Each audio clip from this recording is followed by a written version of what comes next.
মাল খাবি? লেখা। না না আমি খাইনি। আর তুই মদ খেয়ে গাড়ি চালাস কেন? একদিন এমন কেস খাবে না, সেদিন শিক্ষা পাবি। 2 বছর আগে একটা কেস খাইলো, তাও শিক্ষা হয় না। খানা তোরা তো মালই খাসনি, তাহলে মালের বাবু কি করে বুঝবি রে? নতুন কোনো আইটেম আছে নাকি? আরে আমার বাচ্চা এসছে, আর আইটেম থাকবে না? একদম নিউ আইটেম এসছে। খবরদার খবরদার আমার কাছে এসে চেষ্টা করবেন না, আমি ওরকম মেয়ে না। সালা এ কি ঝামেলায় পড়লু রে? আরে তুই ভালো মেয়ে এখানে কি হচ্ছিস? বিশেষ করে আমার বাবা কেউ বেঁচে নেই, কিছু পয়সা নেবে আমার চাচা। আপনি সালা মুডটাই নষ্ট হয়ে গেছে। নতুন আপনার লাগেনি তো? কি রে টিঙ্কু, তোকে যে হোটেলের মেয়েটার মতো লাগছে। আপনি ঠিকই দেখছেন, আমি ওই মেয়েটাই। আপনার গাড়িতে পালিয়ে এসেছি। এবার এখান থেকে পালিয়ে যা, আজকে রাত্রে আমাকে একটু আশ্রয় দিন না।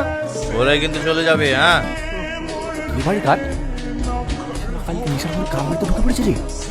তো আমারই বাড়ি কেন সাজালো কে? আমি। তুমি কে?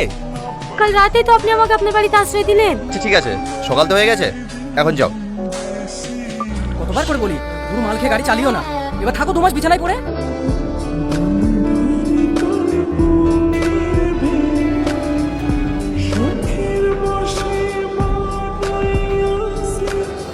নতুন একটা আইটেম এসেছে, যা গিয়ে দেখে আয়।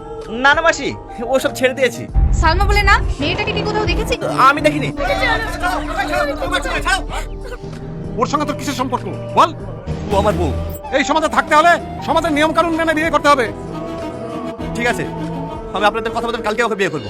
আমি তোমাকে কালকে বিয়ে করতে চাই, যদি তুমি রাজি থাকো।